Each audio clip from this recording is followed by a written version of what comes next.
Bonjour les Inhalos, j'espère que vous allez bien et bienvenue à ce tout dernier vidéo de matière pour la session de l'hiver 2020, la session qu'on a eu à compléter à distance. Ce vidéo-là, c'est vraiment plus personnel, c'est une vidéo que je garderai pas pour plus tard, donc c'est pour ça qu'on va être un peu plus loose dedans, vu que c'est le dernier. Sur les ECG, le dernier bout de matière qu'on a, donc il y a juste une vidéo, il va être un petit peu plus long que les autres, par exemple. Mais premièrement, qu'est-ce qu'un électrocardiogramme? ECG, c'est électrocardiogramme. Ça se trouve à être la mesure de l'activité électrique du cœur. Pourquoi on s'intéresse à mesurer l'activité électrique du cœur? C'est parce que via l'activité électrique du cœur, on se trouve à suivre la contraction musculaire, parce que les muscles sont activés par les nerfs, dans lesquels il y a des signaux électriques qui se propagent dedans. Et de la façon que l'électricité se propage dans le cœur, ça nous dit la façon que le cœur se comprime, si on veut, pour être capable de propulser le sang. Le cœur, vous le savez, il y a quatre bulles dedans. Là. Il y a deux oreillettes, deux ventricules. Donc, on ne peut pas juste squeezer ces quatre choses-là en même temps. Il faut qu'on les squeeze de façon très séquentielle pour que le sang réussisse à bien rentrer dans les oreillettes et sortir par les ventricules.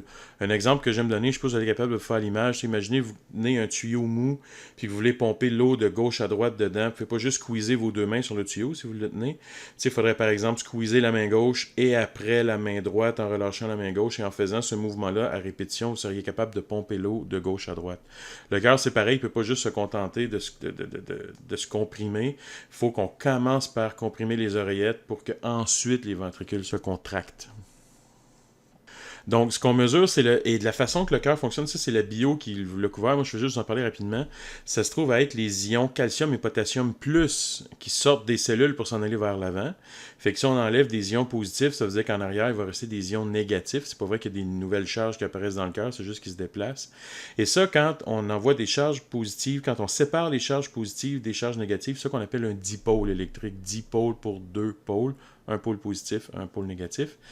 Et ce dipôle-là va être capable de venir perturber l'électricité dans l'espace et c'est ça qu'on mesure. Puis on le mesure via le voltage, la différence de potentiel, qui est exactement la même chose. Un électrocardiogramme, c'est la même chose quelqu'un électronique qui mesure des petits voltages dans un circuit. C'est la même chose qu'un électricien qui vient chez vous vérifier le panneau électrique, va mesurer les voltages pour voir si les entrées d'électricité sont bonnes. C'est la même mesure, les mêmes unités en volts. Seule différence, c'est que vos appareils, évidemment, en inhalo, c'est beaucoup plus précis parce que tous les muscles qui se contractent dans le corps aussi font de l'effet électrique, fait qu'il y a des filtres là-dedans et tout. Mais en bout de ligne, c'est un simple voltage. D'ailleurs, en sciences nature, c'est un projet très populaire. Les étudiants, à la fin du programme, ils ont à des fois ils ont toujours à faire un petit projet, puis des fois, il y en a qui décident de construire un électrocardiogramme. Ils se le pluguent sur eux autres, puis ça fonctionne bien. En gros, très rapidement, voici ce que ça a l'air un dipôle. La charge positive en avant, la charge négative en arrière, ça perturbe l'électricité. Et les lignes bleues sont justement les lignes qu'on appelle d'équipotentiel, c'est-à-dire que sur une ligne bleue comme ça, c'est toujours le même voltage. J'ai mis des chiffres qui sont bidons juste pour vous dire. Quand on est devant la charge positive, plus qu'on est proche, plus que le potentiel est positif, donc les voltages vont être positifs. Et quand on se retrouve à l'arrière du dipôle, à ce moment-là, les potentiels sont négatifs. Il y a deux places où on retrouve des potentiels de zéro. Quand l'activité électrique est parfaitement perpendiculaire à une sonde, à la sonde, dans le fond, à l'électrode qu'on va se coller dessus. Si l'activité électrique est perpendiculaire à ça, la sonde n'enregistrera pas de voltage. Un voltmètre ici, placé ici, ne viendrait pas mesurer de voltage. Et à l'infini, quand vous êtes super loin, à ce moment-là, le voltage, on voit les cercles qui diminuent, fait que vous ramassez à 0 volt quand vous êtes très très loin. Sur le corps d'un patient, et ça, c'est ce qu'on appelle la mise à la terre. Le point qu'on met loin en passant. Comme je dis, on peut faire vraiment des parallèles avec l'électricité de maison. Le point de référence dans la maison chez vous pour définir le 0 volt, c'est le tuyau d'eau froide de l'entrée de la ville. Le panneau électrique est relié au tuyau d'eau froide de la maison, c'est sa mise à la terre pour fixer la différence de référence du voltage. Chez la personne, quand on fait un ECG, c'est le pied droit. La place qui est le plus loin du cœur, c'est la référence de 0 volt. C'est là qu'on fixe la référence, la mise à la terre, la référence du 0 volt. Parce qu'un voltmètre, que ce soit un voltmètre d'électricien ou vous, ça prend toujours deux sondes. On mesure des différences de potentiel. On appelle ça du voltage, mais en bout de ligne, il faut toujours avoir une sonde en quelque part, une sonde ailleurs, et c'est la différence. L'appareil mesure la différence de potentiel électrique entre ces deux points-là. Fait que je vous le dis tout de suite, le pied droit chez le patient, c'est l'équivalent d'une mise à la terre, c'est l'équivalent de la référence qu'on prend. Donc, là, on oublie la physique, on s'en va vers vraiment comment ça fonctionne, l'électrocardiogramme. Quand l'activité électrique du cœur se dirige vers une sonde, par exemple, ça, ce serait devant le cœur, ce serait sur la poitrine en avant.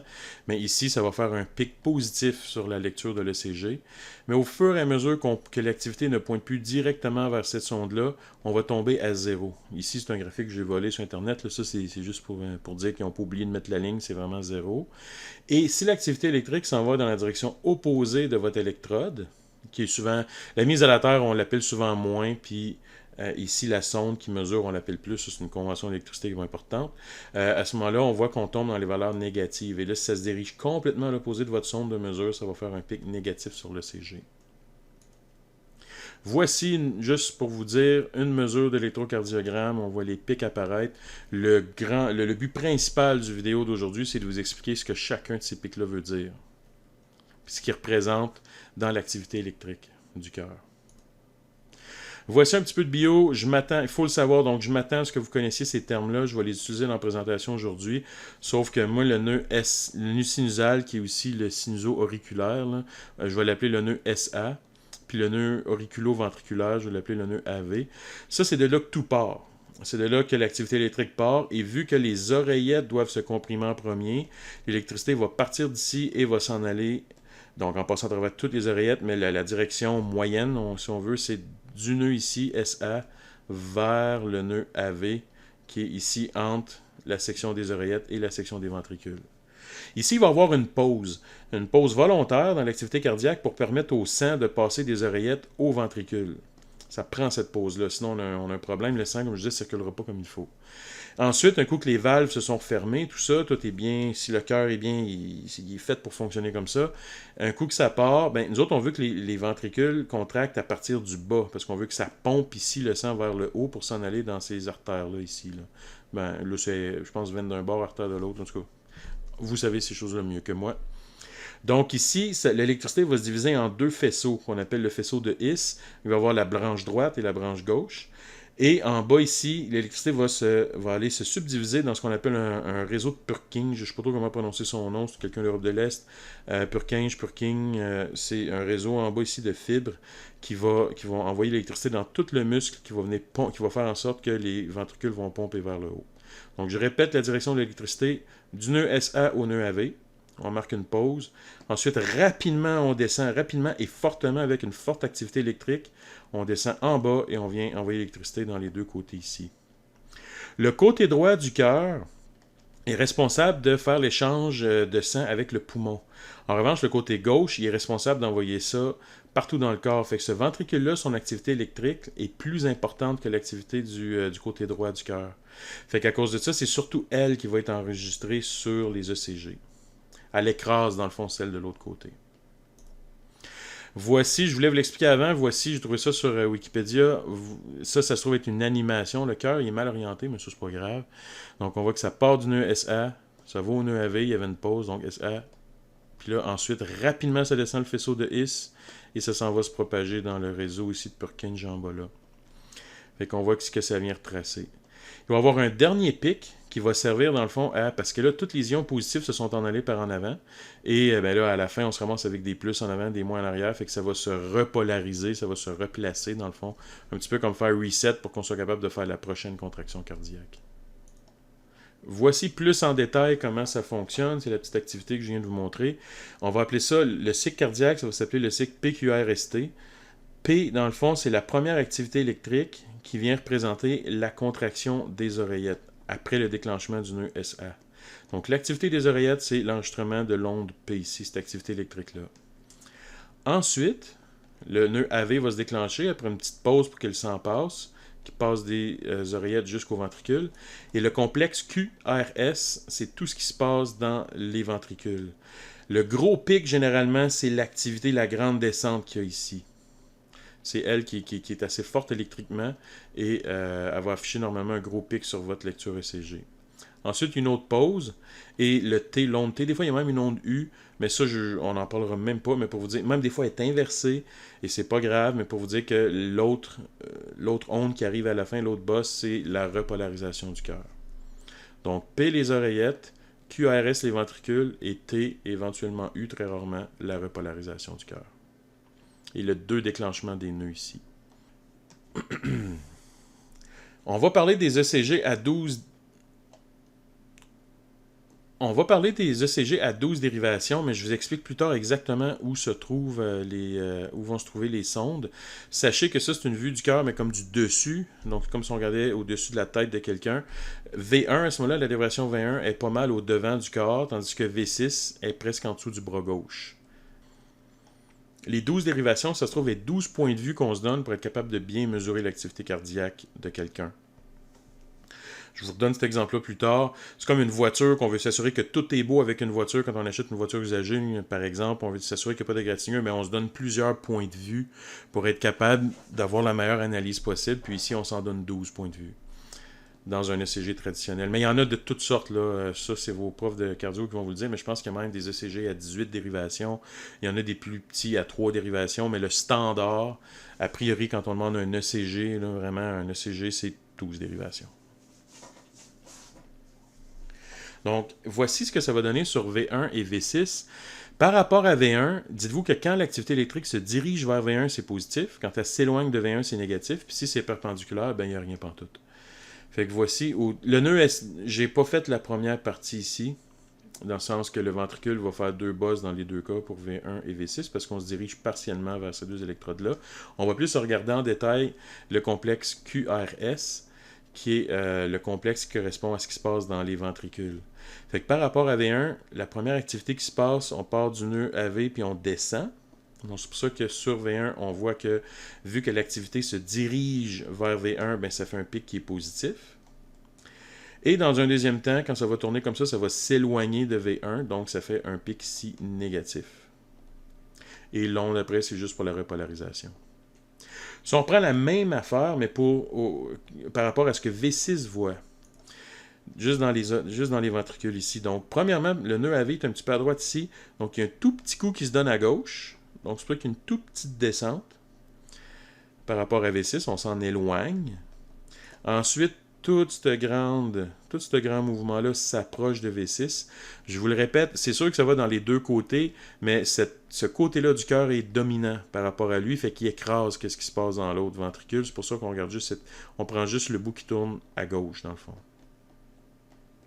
Fait que c'est grosse activité qui s'en va vers V6.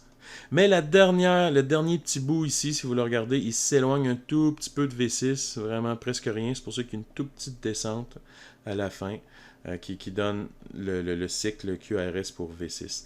Donc vous voyez, selon la dérivation que vous regardez, vous n'avez pas le même tracé et c'est normal. Sinon, ça ne vaudrait pas en peine de faire 12 dérivations.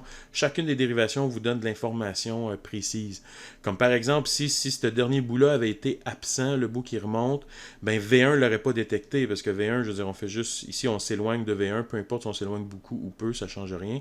Mais V6, si on n'avait pas cette petite descente-là, V6 l'aurait remarqué si l'activité électrique ne s'était pas rendue profondément dans les fibres. À ce moment-là, on aurait eu un signe sur V6. Et là, c'est ça, toute la spécialité de lire chaque détail sur chaque dérivation. Ça fait partie du travail du cardiologue. Voici un exemple de V6, juste pour vous dire. Regardez, l'onde P, le petit QRS et ensuite le T, comme ça ici. Si vous vous souvenez, il y a une des ondes, on peut la remettre si vous voulez, ce ne sera pas long. Si vous vous souvenez, sur V1, il n'y avait pas la première descente ici, fait que ça se peut que sur certaines dérivations, il manque des pics et c'est correct.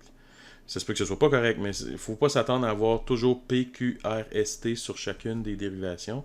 Ben, P et T, oui, là, mais je veux dire, dans le complexe QRS, ça se peut qu'il en manque des fois. Donc, en ce sens-là, si vous avez juste une descente et une remontée, mais pas de deuxième descente, ben, il n'y a pas d'onde S. Il y a juste Q et R. De la même manière, s'il n'y a pas de descente avant la montée R, ben à ce moment-là, on a juste le complexe RS. Ici, on aurait P. La première s'appelle toujours P. Fait que ici, on aurait P, RST. Il y a une dérivation, je pense qu'il n'y a pas de pic vers le haut. On se trouve à aller juste en bas. Fait que là, quel qu'on dit, Q ou S, parce que normalement, Q vient avant R, puis S vient après R. Ben, pour pas faire de chicane, on peut dire ça comme ça, on appelle ça le complexe QS. Ici, il n'y a pas de R.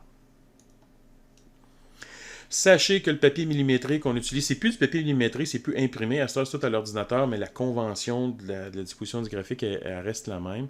Sachez, comme je disais, c'est du voltage. Donc, la calibration initiale, à chaque début d'enregistrement d'un ECG, vous allez voir, la machine va vous tracer un rectangle comme ça.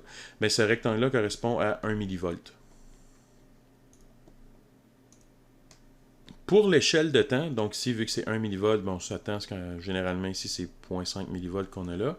Ben, chaque grande case comme ça se trouve être 0,2 secondes ou 200 millisecondes. Et là, on divise par 5 pour obtenir 0,04 secondes pour les petits intervalles de temps comme ça. On va parler maintenant des mesures quantitatives qu'on peut prendre sur un ECG. On va parler des intervalles de temps cliniques. Et aussi, on va voir deux techniques pour calculer la fréquence cardiaque. Une qui est exacte et l'autre qui est une estimation, mais ce qui est nécessaire à savoir comment faire des estimations rapides de fréquence cardiaque parce que vous avez un patient qui ne va pas bien. Le but, c'est pas de connaître sa fréquence cardiaque à 3 chiffres significatifs. Le but, c'est de savoir s'il y a un problème là, avec sa fréquence. C'est-tu 40, 80 ou 200? On veut juste avoir une idée. Voici les intervalles les plus importants. L'intervalle PR, la durée du complexe QRS, et ensuite l'intervalle QT. Remarquez que R agit comme nom de, ici, comme pour le complexe QRS. Fait que l'intervalle PR, c'est l'intervalle qui part de P et qui termine donc au début de P puis qui va jusqu'au début du complexe QRS. Pour QRS, ben, vous prenez son temps entre le début et la fin. Puis l'intervalle QT, je ne sais pas pourquoi on n'a pas appelé ça ART, là, je trouve ça un peu bizarre ici, mais ça, bon, c'est historique. Mais ici, QT, vous partez du QRS, donc du début de QRS, et vous vous rendez à la fin de l'intervalle T. Dans cet exemple-ci, si on regarde, par exemple, ben, on voit que l'intervalle PR serait 160 millisecondes, puisque chaque petit carré, c'est 40 millisecondes, fait qu'il y en a 1, 2, 3, 4.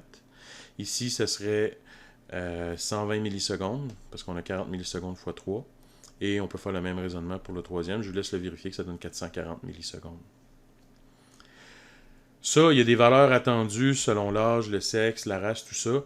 Et ça, ben, ça c'est en inhalothérapie que vous allez voir vraiment le sens de ces valeurs, ce qu'ils veulent dire. Moi, je veux juste que vous soyez capable de prendre la mesure de ces choses-là sur une lecture ECG. Évidemment, si je vous demande ça à un examen, je vous mets une photo ici, on s'entend que celle-là est assez facile, c'est assez clair. Mais dans un vrai ECG, il y a une marge de manœuvre acceptable, là. Puis à part peut-être QRS, mais celle-là est très précise, mais pour les autres, je pense que il ne s'agit pas d'avoir la valeur à la milliseconde près, il s'agit d'avoir une ordre de grandeur pour savoir si on est dans des intervalles acceptables.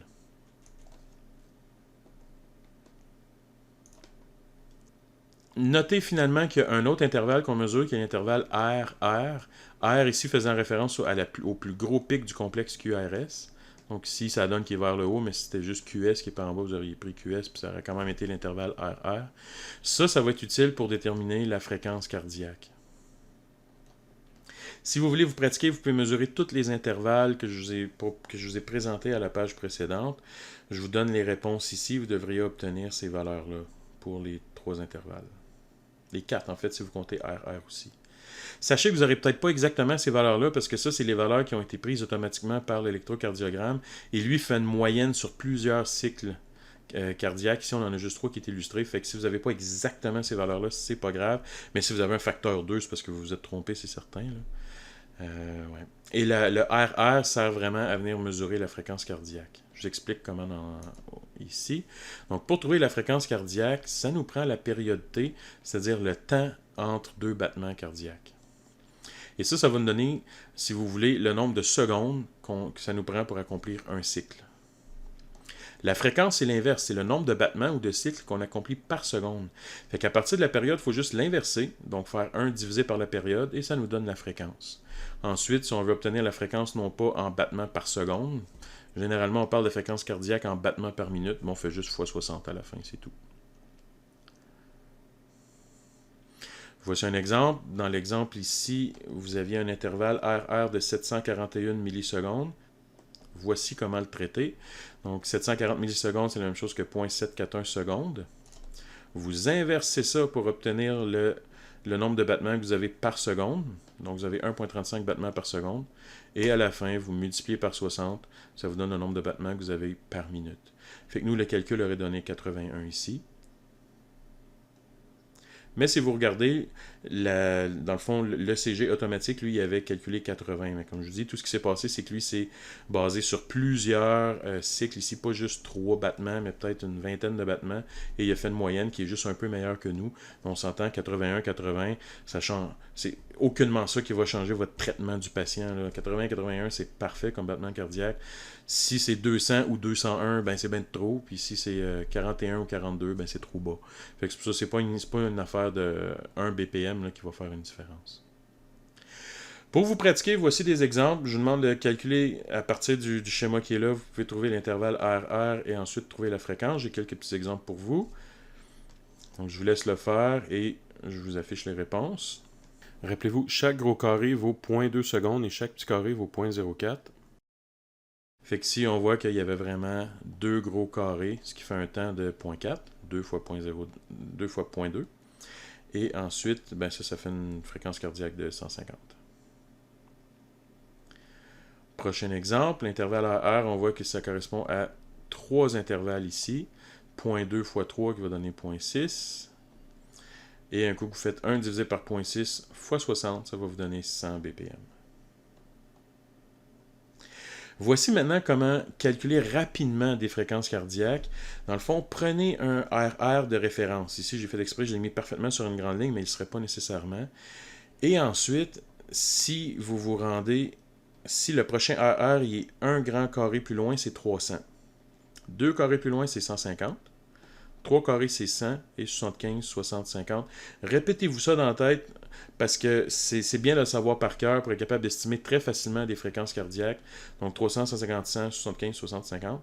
On vient qu'on se le dire une dizaine de fois, ça reste assez bien tatoué dans la tête. Et là, vous êtes capable ici, si on reprend l'exemple ici, bon ben, on voit qu'on est à l'avant-dernier ici, ben 300, 150, 100. Fait qu'ici, très rapidement, on était capable de calculer la fréquence cardiaque. J'avoue que mes exemples sont faciles parce que je les ai vraiment mis parfaits.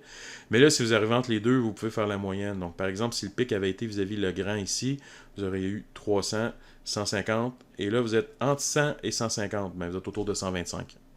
Et comme je vous dis, généralement, c'est assez bon comme estimé. Juste de faire à peu près l'entre-deux. On va le faire justement dans des exemples pour le calcul rapide. Donc, on part d'une référence. Ici, ça va bien. On peut en prendre une qui est directement sur une ligne. Donc, 300, 150. Ici, vous êtes, et là, 100 est là. Vous êtes plus proche du 100 que du 150. Fait que moi, je dirais 110, 120. Bon, j'avais mis 120. Quelqu'un m'aurait dit 110 ou 130 ou 115. J'aurais tout accepté ces réponses-là. L'idée, c'est d'avoir une idée. En passant, je pense que vous le savez, si la fréquence est supérieure à 100 BPM, bien, on parle d'une tachycardie, c'est-à-dire une fréquence au repos qui est très élevée. Prochain exemple, on part d'ici. On peut partir d'ici, c'est plus facile. Trouvez-vous des références faciles. Donc ici, on part là, qu'on est presque sur la grande ligne. Donc 300, 150, 100, 75, 60. Vous êtes en quelque part entre 60 et 50. Bah, 55, 56, 57 peut-être. Bah, j'ai mis 55 ici. On s'entend-tu qu'entre 55 et 57, votre patient, c'est le même patient, là? Et ça, quelqu'un qui a une fréquence au repos plus basse que 60, on parle d'une bradycardie à ce moment-là.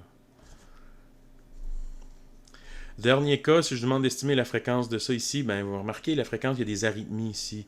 On n'a pas un rythme régulier, fait qu'on peut même pas connaître, on peut pas trouver de fréquence associée à ça. Et ça, c'est un sérieux problème quand vous avez des arythmies sévères comme ça. Maintenant, on va parler des 12 dérivations plus en détail. J'en ai un petit peu parlé tantôt. On se donne 12 champs de vision sur le cœur pour être capable de voir tous les détails possibles. Ici, j'ai pris le plan front. Il va y avoir le plan frontal qui est quand on regarde le corps de face et le plan précordial qui est quand on regarde le corps du dessus, comme si on prenait une tranche horizontale du corps, comme ça. Fait que ici, ça, c'est les 6 dérivations frontales que je vous ai mis comme exemple. Chaque dérivation a un patron attendu. Et comme je vous disais tantôt, un cardiologue, son but, c'est justement de détecter chaque petite anomalie qu'on peut avoir sur chacune des dérivations. Voici où on branche des électrodes. Je vais avoir des plus belles images que ça tantôt. On va avoir, ça c'est le plan horizontal que je vous parlais du corps, les dérivations qu'on appelle précordiales. Il s'appelle V1, V2, V3, V4, V5, V6. C'est original. V1, il est devant le corps un petit peu sur le sternum droit et V6 s'en va complètement sur le côté du corps gauche, comme ça. Donc ça, c'est les dérivations précordiales de V1 à V6. Les électrodes, où est-ce qu'on les branche, je les ai représentées par des X.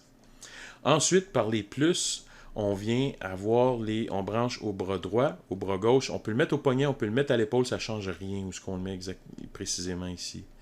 Ce qui se passe comme activité électrique dans le bras, c'est pas super important, parce que ça va suivre le bras, peu importe comment il s'oriente. Et ici, donc, vous avez 3 électrodes qui se trouvent à être branchées pour les dérivations frontales qu'on va appeler unipolaires. Et le soleil, l'espèce de symbole de soleil, c'est comme je disais tantôt, c'est là qu'on branche la mise à la terre, la référence du 0 volt pour le corps, c'est au pied droit, la place dans le corps qui est le plus loin du cœur. Et donc, si vous remarquez, il y a 10 électrodes qui sont branchées en tout. Les 6 pour les dérivations précordiales, les 3 pour les dérivations frontales, ça fait 9, plus la mise à la terre ici, qui est la 10e électrode. Mais pourtant, on ne parlait pas d'une dérivation, ben elle, c'est la mise à terre, fait que c'est pas une dérivation, on ne parlait pas d'une dérivation à 9, un ECG à 9 dérivations, on parlait d'un ECG à 12 dérivations. Mais sachez qu'avec les sondes ici qui sont branchées comme ça, on a aussi des dérivations frontales qu'on appelle bipolaires. Bipolaire, en voulant dire, ça fait maladie mentale, mais c'est pas ça le sens, en voulant dire 2 pôles. C'est qu'au lieu que la référence de la mise à la terre soit prise au pied, elle est prise ailleurs. Puis c'est ça ici qui est le D1, D2, D3. Donc ici, D1, ça représente la différence de potentiel entre le bras gauche et le bras droit. Ça, on l'appelle 1. C'est AVL moins AVR. Ici, 2, ben là, je vous écris c'est quoi les autres calculs, mais ça représente la différence de potentiel entre ces 2 points-là et finalement ces 2 points-là ici. Ouais, j'ai oublié de vous le dire, les dérivations frontales unipolaires, on les appelle AVL, AVR, AVF. Ça vient de l'anglais. AV, j'ai aucune idée pourquoi on appelle ça AV, si vous le savez, dites-le moi. LRF, c'est référence à l'anglais Left, Right, Foot. Étant donné que foot, il y en a juste un. Quand on parle de left et right, on parle des 2 bras. Puis foot, on parle vraiment du pied gauche du patient, le pied droit étant réservé à la mise à la terre. Donc les 6 précordiales avec les 3 frontales unipolaires puis les 3 frontales bipolaires, 6 plus 3, ça fait les 12 dérivations. Ouais, ici on voit mieux les dérivations frontales que sur mon schéma précédent. Là. AVL, AVR, AVF, c'est vraiment la différence de potentiel qui pointe directement vers le bras gauche, bras droit et le pied gauche. Et en revanche, 1, 2 et 3, ça donne des angles différents quand on fait juste les retracer alignés avec le cœur. Ça représente des nouvelles orientations, mais qui correspondent à des différences de potentiel. La différence de potentiel, ici, 3, c'est entre left et foot. 2, c'est entre right puis foot. Puis 1, c'est entre right puis left. Voici précisément où on doit brancher les électrodes pour les dérivations précordiales. Donc, vu du dessus, quand on regarde sur le dessus du corps, ben, vous avez les positions comme ça. Je vous donne ici, en temps normal, on aurait fait un laboratoire, ce que je vous aurais demandé de le faire. C'est le dernier laboratoire de l'année, mais là, on ne peut pas, vous allez tout réévaluer là-dessus en cardio. Donc, pas besoin d'apprendre ça par cœur. Vous allez le voir l'année prochaine dans votre cours pratique de cardio. Mais sachez qu'il y a tout un protocole pour savoir comment brancher les 6 électrodes ici. En revanche, pour les frontales, là, pied gauche, pied droit, bras gauche, bras droit, ben là, ça, il n'y a pas vraiment... Qu'on le branche au poignet, au coude ou à l'épaule, ça ne change absolument rien. Ici, par exemple, les endroits sont très importants.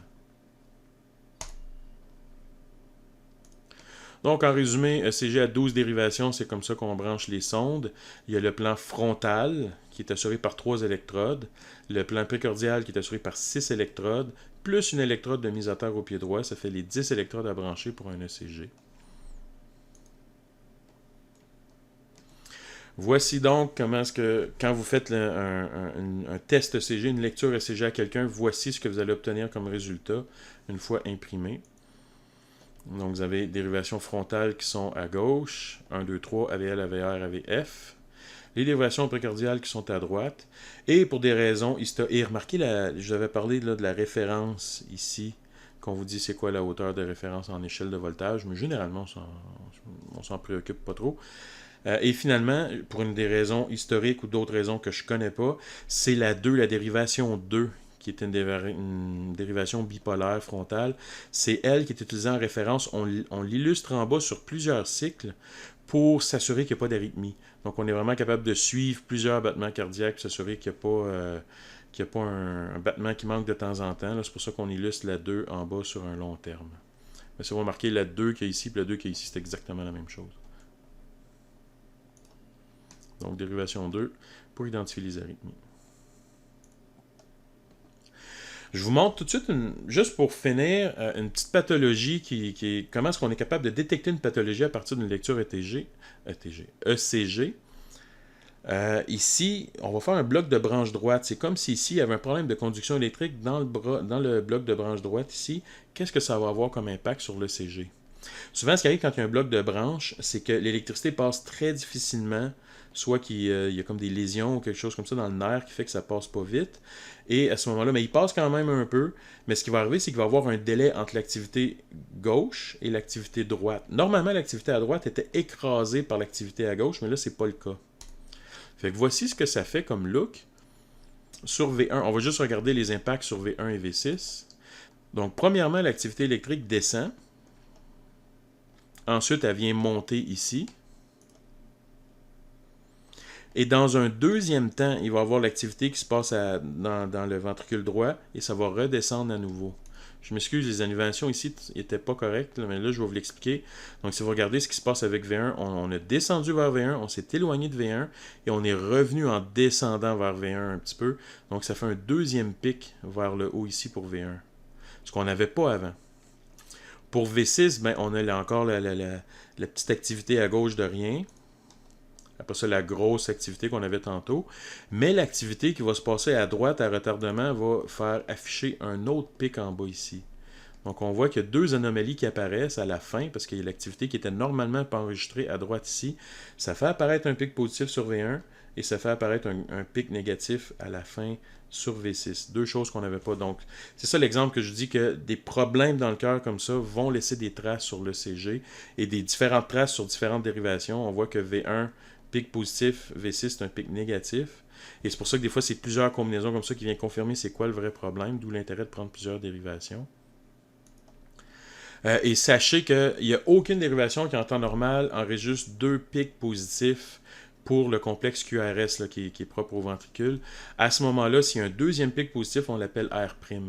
Ce serait R, S, parce que S arrive après R, et ensuite un deuxième R qu'on appelle R'. Voici une personne qui avait qui affichait ce comportement-là. On voit qu'il y a 2 R sur V1. Et cette personne-là, c'est une personne qui a suivi le cours la première année que je l'ai donné, Tania Lévesque, qui est maintenant une enseignante dans votre département. Mais bon, son ECG, ça ne veut pas nécessairement dire que la personne que c'est un problème sérieux. Dans son cas, c'était vraiment pas sérieux. Les médecins en étaient conscients. Et là, les cardiologues avaient évalué, OK, sa branche droite est un peu plus lente que la normale, mais rien de problématique là. Mais voyez-vous, on est capable de venir voir ces choses-là à partir d'un ECG. Mais c'est tout, ça termine le cours, ça termine la section de la cardio. Je fais juste une vidéo là-dessus. J'espère que vous avez apprécié le cours. Je vais vous envoyer très bientôt les consignes pour le petit texte que je vous demandais de rédiger. Vous allez avoir un petit test là-dessus jeudi prochain, puisque vendredi, il n'y a pas de cours. Mais je vous le donnerai jeudi, mais ça ne me dérange pas de vous donner tout vendredi pour le faire, le test, il n'y a aucun problème. Puis, pour le petit texte, il serait à remettre jeudi de façon légale pour donner une date qui est pendant la session, mais vous pouvez me le remettre jusqu'à lundi de la semaine d'après. J'ai pas de stress du tout, là. C'est comme si je vous donnais une extension, dans le fond, au lieu de vous dire que la date de remise est après la session. Mais je vous envoie tout ça en détail très bientôt. Mais merci. Je vais vous envoyer aussi un petit sondage d'appréciation, voir comment vous avez trouvé le cours. Donc, on se revoit l'année prochaine, j'espère qu'on va être capable de rentrer et faire d'autres choses que juste s'envoyer des vidéos. Donc, salut!